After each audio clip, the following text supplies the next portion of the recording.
What if I told you there's a legendary homeland hidden in ancient manuscripts? A place so mysterious it blurs the line between myth and reality. Could this ancestral origin story still shape how we see ourselves, centuries later? Well, you're about to find out. Because today we're journeying into the heart of the Aztec origin myth and hunting for clues about Aztlan. Before we get lost in these gorgeous codices, let's set the scene. The Aztecs, often called the Mexica, had one of the most powerful and sophisticated civilizations in Mesoamerica.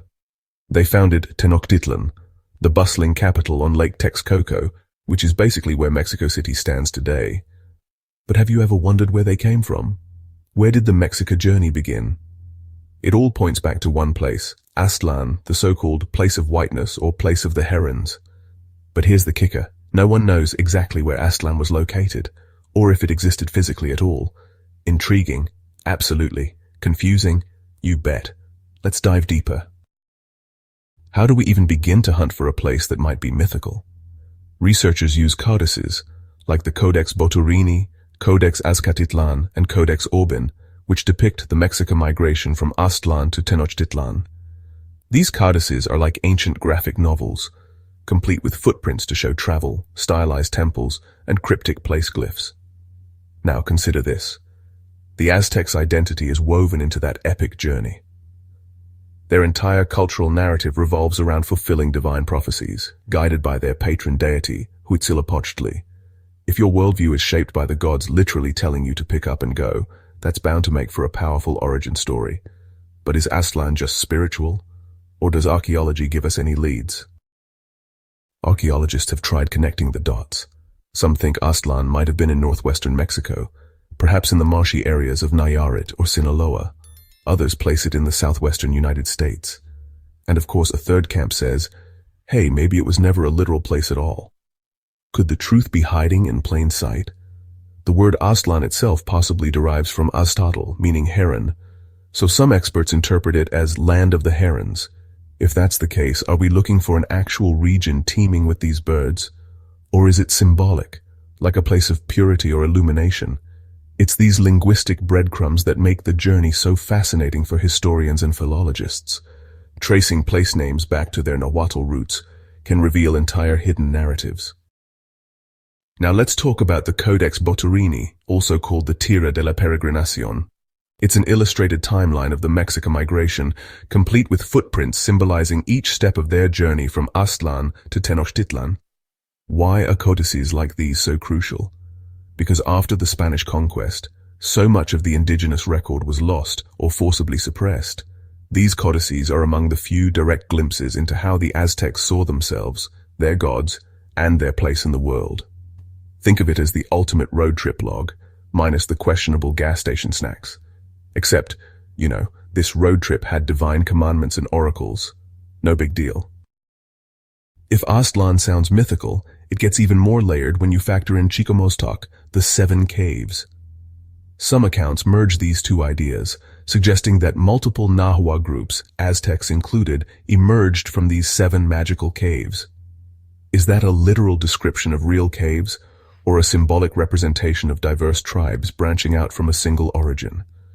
Historians say it could represent a collective memory of migrations, each cave signifying a different group. Others argue it's purely allegorical. Either way, it underscores a key theme. Many Mesoamerican peoples embrace the idea of a sacred journey that set them apart from everyone else. Now, it's not just an ancient story. Aztlan lives on in Mexican national identity. Remember, the symbol on the Mexican flag, the eagle on a cactus, comes from the prophecy that guided the Aztecs to found Tenochtitlan. Furthermore, the Chicano movement in the United States has often invoked Aztlan as a symbol of ancestral land. For many, it's a reminder of indigenous roots and a celebration of cultural heritage. Could acknowledging this mythic homeland today spark broader conversations about identity, migration, and cultural belonging? I'd say yes, absolutely. Because origin myths aren't just about the past, they're about how we see ourselves right now, and how we might envision our future. Here's the fun part. Historians and archaeologists act like detectives, sifting through incomplete codices, second-hand colonial writings, and even linguistic clues. They try to piece together a puzzle that might never be fully complete. So does that mean Aztlan is a lost cause? Not exactly. Each new discovery, from a newly unearthed artifact to a re-examination of colonial-era texts, adds a piece to the puzzle. Even if we never pinpoint Aztlan on a modern map, the quest itself unearths invaluable insights into Aztec culture and Mesoamerican history. So what's the real takeaway here? Aztlan isn't just a story of the Aztecs packing up their bags and wandering south. It's a powerful statement of identity and divine purpose.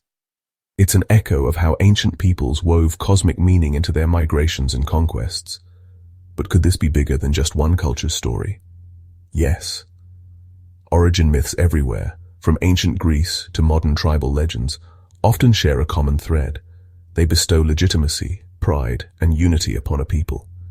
If you look closely, you'll see echoes of Aztlan's significance in almost every founding tale on the planet.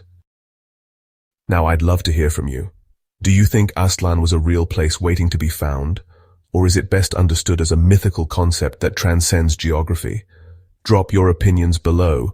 Your take could spark a whole new angle on this centuries-old mystery.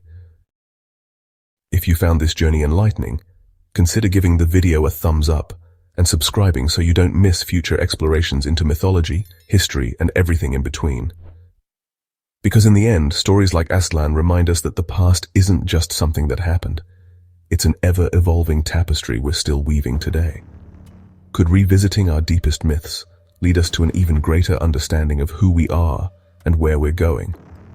Oh, and before you wander off in search of Aztlan on your own, if you can't get enough of ancient mysteries, get ready for my next deep dive. Troy, the myth that became real. We'll explore how a city once dismissed as a mere legend turned out to be very real and very epic. So stick around, subscribe, and join me for another incredible journey through myth, history, and everything in between. Thanks for watching, and until next time, stay curious.